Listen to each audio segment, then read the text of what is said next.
Hi dear students, NEET UG 2024 వివాదం అత్యంత వివాదాస్పదంగా మారిపోయింది. పేపర్ లీక్ ఇష్యూ మీద ప్రతిరోజు కోర్టులో కేసులు అయితే అవుతున్నాయి.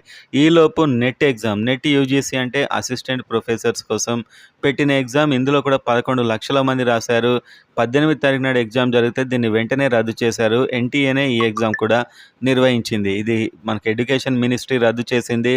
హోమ్ అఫైర్స్ ఆధ్వర్యంలో నడిచే నేషనల్ సైబర్ క్రైమ్ అనలిటిక్స్ అనే యూనిట్ దీని మీద రిపోర్ట్ ఇవ్వడం వల్ల దీని ఇంటిగ్రిటీ దెబ్బతింది అని చెప్పడం వల్ల, అంటే దాంట్లో అవకతవకలు కావచ్చు, దానివల్ల అయితే దాన్ని రద్దు చేశారు. ఇప్పుడు నీట్లో కూడా ఇలాంటి వివాదాలు అనేకం వస్తున్నాయి.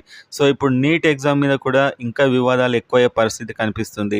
సబ్స్క్రైబ్ చేసుకోండి. కౌన్సిలింగ్ ప్రతి అప్డేట్ అయితే ఉంటుంది. వీడియోని లైక్ చేయండి.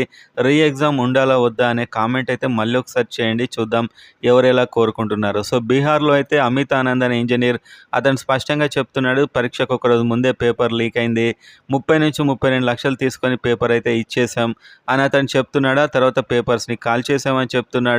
సో ఇదైతే డైరెక్ట్ పేపర్ లీక్ కిందకే వస్తుంది. సో ఇంత దేశంలో 24 లక్షల మంది ఎగ్జామ్ రాసిన దగ్గర ఏ మూల లీక్ అయినా కూడా అందరి ఎఫెక్ట్ కావాల్సిన పరిస్థితులు అయితే వస్తున్నాయి.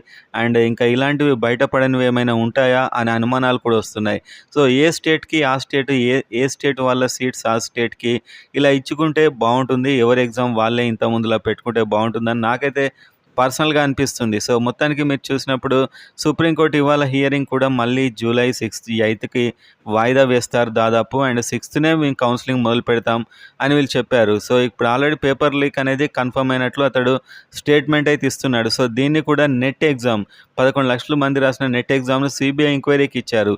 సో నీట్ను కూడా సుప్రీంకోర్టు కనుక ఇలాంటి వివాదాలు ఎక్కువై ఇలాంటి సాక్ష్యాధారాలు పెరిగే కొద్దీ జూలై 8న రద్దు చేసి సిబిఐ ఎంక్వైరీకి ఇవ్వమంటే పరిస్థితి చాలా దారుణంగా ఉంటుంది స్టూడెంట్స్ అని చెప్పొచ్చు. ఇన్ని సంవత్సరాలు చదివి రాసి మళ్ళీ ఎగ్జామ్ పెట్టడం ఎప్పుడు, మళ్ళీ చదవడం ఎప్పుడు.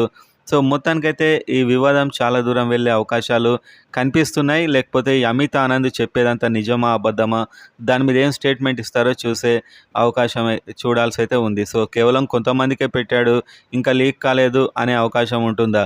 సో ఒకసారి బయటకు వచ్చిందంటే అది ఎన్నో మార్గాలుగా బయటకు వచ్చినట్లే ఆల్మోస్ట్. ఇప్పటికే విపరీతంగా ర్యాంక్స్ పెరిగిపోయాయి. సో ఈ వివాదం అయితే జూలై 8, జూలై 1st వీక్ వరకు ఒక క్లారిటీ ఖచ్చితంగా వచ్చే అవకాశం అయితే కనిపిస్తుంది.